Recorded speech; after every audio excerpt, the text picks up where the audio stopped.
Black Mirror Bandersnatch, a film related to the acclaimed Netflix anthology series, with each episode depicting a somewhat twisted, somewhat dystopian vision of the future, with focus on how technology or a specific part of technology affects humans. This movie is spiritually in the same vein, although it takes place in the past, in 1984 to be specific, possibly referencing Orwell's book. It tells the story of a young game programmer named Stefan who is trying to adapt a choose your own adventure kind of book called Bandersnatch into a game, also based on making choices that alter the storyline. So already we have those two levels, essentially, two layers of Bandersnatch. And the twist this time around is that the film itself is the third level, with us at the steering wheel, at specific points, making decisions for the main character. Now, this sounds very gimmicky, and I was interested to see how it was executed. But boy, oh boy, did I have fun. First of all, there are definitely more choices to be made than I would have expected. Initially, I thought there would maybe be 2 or 3 really meaningful ones, but there are many, many more. And yeah, some of them are dead ends, but if you do end up there or reach one of the possible actual endings, Netflix lets you go back to one of the previous choices and pick something different this time around. Now, I didn't explore the whole spectrum of possibilities, but I did check out 2 different endings, and they really, really are very different. So then I read on some more about it on the internet, and apparently there are 4 main endings, and also the runtime of the film is listed and described as 90 minutes roughly, but that's the average or the happy path, because the total runtime of all the footage that you can possibly view is 5 hours and 12 minutes. And that's a lot. And as I said, it's not just the quantity, it's also quality.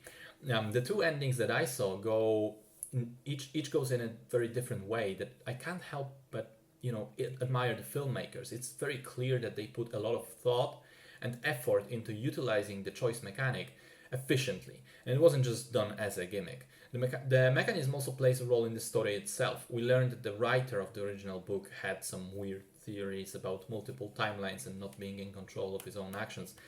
And the main character also begins feeling that something's not right. He senses our presence and addresses it. And there is a possibility in the story for us to break that fourth wall entirely, from the other side by letting him know we're watching Netflix. But we can also stay within the original framing of the story and further the psychedelic fueled themes of parallel realities and destiny and demons and control. I thought that's all done remarkably well. The film is obviously engaging because you need to make the choices every couple of minutes, so you need to keep, seeing what's happening and thinking about where you want to go. But I dare say, even without that, I would be watching it intently because it's just so playful with its ideas.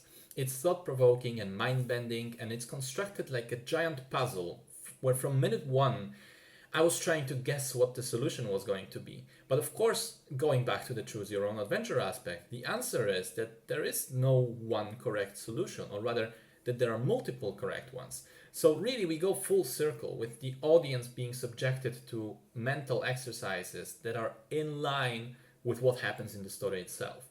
It's a film that tries to escape the confines of its own form, and I think that it manages to do it in a way that kind of reminded me a little bit of Adaptation and Synecdoche, New York. Now, I know that it's not a perfect film, it's also not for everyone, and some people will argue that it's messy because it introduces multiple threads to the story but doesn't tie all of them up.